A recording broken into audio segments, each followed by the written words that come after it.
नूरपुर गांव में रहने वाली सीमा और अंकु दो भाई बहन थे। वो बचपन से ही अनाथ थे। उनके माता पिता का देहांत कई साल पहले हो गया था। वो दोनों कूड़ा बिनने का काम करते थे। दीदी, बहुत दिन हो गए, कुछ अच्छा नहीं खाया, आज कुछ अच्छा सा खिला दो। बस इतनी सी बात, चलो मैं खिलाती हूँ। दोनों कल्लू हलवाई की दुकान पर गए और एक एक समोसा खाया। आज तो मजा ही आ गया दीदी, अगर ऐसा ही खाना रोज मिल जाए तो मजा ही आ जाए। नहीं भाई, रोज रोज हम ये अमीरों वाला खाना नहीं खा सकते। हमारे पास जितना है उसी में संतुष्ट रहना सीख।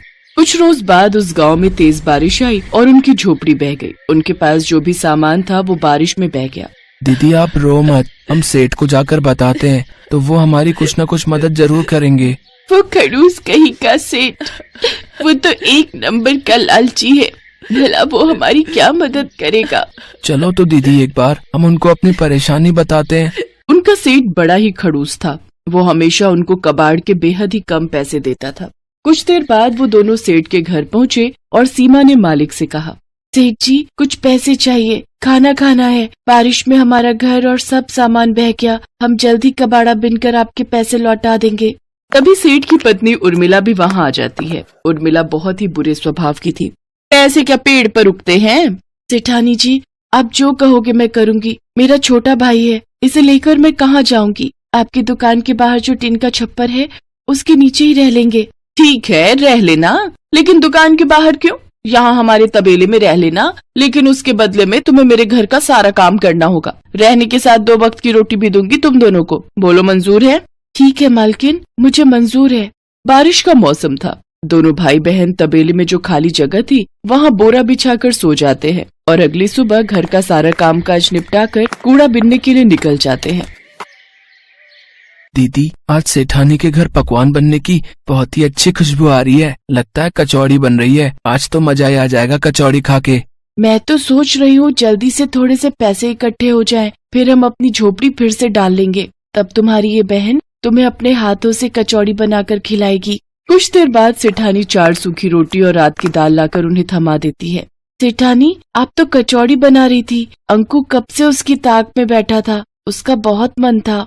चुप कर, तू ये अमीरों का खाना है और तुम जैसे भिखारियों के लिए नहीं है। चुपचाप से ये दाल रोटी खाओ और फिर सो जाओ। सुबह 4 बजे उठकर गाय भैंस को चारा भी डालना है तुम लोगों ने।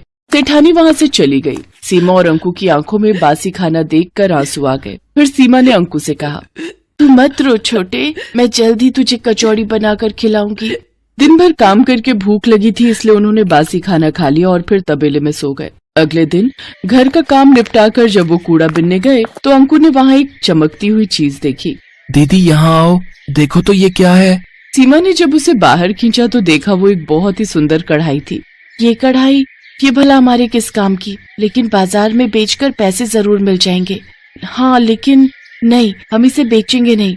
जब हमारी झोपड़ी बन जाएगी तब मैं अपने भाई को इसमें कचौड़ी बनाकर खिलाऊंगी। वो दोनों छुपकर उस कढ़ाई को तबेले में ले आए। अपने हाथ में कढ़ाई लिए सीमा अंकु से कहती है, एक दिन मैं अपने अंकु के लिए इसी कढ़ाई में कचौड़ी बनाऊंगी। दीदी मेरा मन तो अभी भी बहुत कर रहा है कचौड़ी खाने का। काश कि कोई जादू हो जाए और ये कढ़ाई कचौड़ी से भर जाए। उसके इतना कहते ही वो कढ़ाई कचौड़ियों से भर गई। दोनों भाई बहन ये चमत्कार देखकर हैरान थे। इसका मतलब ये कोई जादुई कढ़ाई है, इसीलिए इतना चमक रही है। मैं एक बार और कहती हूँ, काश की जल्दी से कोई जादू हो जाए और ये कढ़ाई मिठाई से भर जाए। उसी पल वो कढ़ाई मिठाई से भर जाती है। दीदी इसमें तो सचमुच मिठाई आ गई। मुझसे तो अब इंतजार नहीं हो रहा। सेठ सेठानी भी सो गए हैं। चलो अब जल्दी से ये खाना खा लेते हैं। उन दोनों ने सेठानी का दिया हुआ खाना भैंस को डाल दिया और पेट भरकर वो पकवान खाए। फिर उस कढ़ाई को ले जाकर तबेले में घास के नीचे छुपा दिया। जब भी उन दोनों को भूख लगती वो कढ़ाई से अपना मनचाहा खाना मांग लेते। साथ ही सेठानी का दिया हुआ बासी खाना गाय भैंस को डाल देते। अगले दिन उन दोनों की सेहत को देख सेठानी अपने कमरे में सेठ जी से कहती है, इन दोनों को तो मैं बासी खाना देती हूँ, फिर भला इनकी सेहत पर कोई असर क्यों नहीं हो रहा? ये दोनों तो दिन पर दिन फूलते ही जा रहे हैं। सही कहा भाग्यवान। मैं भी देख रहा हूँ कि कुछ दिनों से इनकी सेहत बहुत अच्छी हो गई है। कहीं ऐसा तो नहीं कि कबाड़ बीनते हुए इनके हाथ कोई खजाना लग गया हो। तुम इन पर नजर रखना शुरू कर दो। इसके बाद सेठानी ने उन पर नजर रखना शुरू कर दी और उसे उनकी उस जादुई कढ़ाई के बारे में पता चल गया। भाई आज जो तेरा मन है इस जादुई कढ़ाई से मांग ले। काश कि कोई जादू हो जाए और ये कढ़ाई मैगी से भर जाए। पल भर में ही वो कढ़ाई ढेर सारी मैगी से भर जाती है। दोनों भाई बहन बड़े मजे से उसे खाते हैं। अच्छा, तो ये वो जादुई कढ़ाई है जो इन गरीबों को अमीरों वाला खाना देती है। इससे तो मुझे चुराना ही होगा। अगले दिन मौका मिलते ही सेठानी ने वो कढ़ाई निकाल ली। देखो जी, ये उन बच्चों की सेहत का राज, ये जादुई कढ़ाई जिसे मैं चुरा लाई। अब देखो, मैं तुम्हारे लिए गर्मा गर्म पकवान बनाती हूँ। ए जादुई कढ़ाई, अपना जादू दिखा और हमारे लिए बिरयानी बना दे। अरे वाह, ये तो कमाल हो गया। अब तो तुम्हें कभी खाना बनाना ही नहीं पड़ेगा।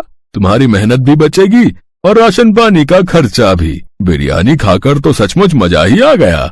अब बस गर्मा गर्म दूध मिल जाए तो फिर तो मजा ही आ जाए। लो, अभी लो। ए जादुई कढ़ाई, जल्दी से गर्मा गर्म दूध दे दे। गरम दूध देख सेठानी ने कहा, ए जादुई कढ़ाई, हमारे यहाँ हमेशा ही गरम गरम दूध की नदियाँ बहती रहे। तभी पूरे घर में गर्मा गर्म दूध की नदियाँ बहने लगी और सेठ सेठानी के पैर उसमें जलने लगे। अरे बस कर जादुई कढ़ाई, जल्दी से दूध देना बंद कर दे। दोनों के पैरों में खौलते दूध से छाले पड़ गए, लेकिन कहीं किसी को इस बारे में पता न चल जाए, इस कारण वो चुपचाप वो दर्द सहते रहे। सीमा ने ये सब देख लिया और दरवाजे पर खड़ी सीमा कहने लगी, आज आपके लालच ने सेठानी जी आपको कितनी बुरी तरह जला दिया। काश की कोई जादू हो जाए और ठंडे पानी से ये घर बढ़ जाए। कढ़ाई से ठंडा पानी निकलने लगा और सेठ सेठानी जलने से बच गए। ए जादुई कढ़ाई, तू जहाँ से भी आई है वहीं वापस चली जा। सेठ सेठानी दोनों ने अपने किए की सीमा से माफी मांगी। वो जादुई कढ़ाई हमेशा हमेशा के लिए गायब हो गई। तुम नहीं होती तो आज हम जल ही जाते। तुमने हमारी जान बचाई है, इसलिए आज से तुम तबेले में नहीं, मेरे घर में मेरे बच्चे बनकर रहोगे। साथ ही अब मैं तुम्हें रोज अमीरों वाला खाना खिलाऊंगी।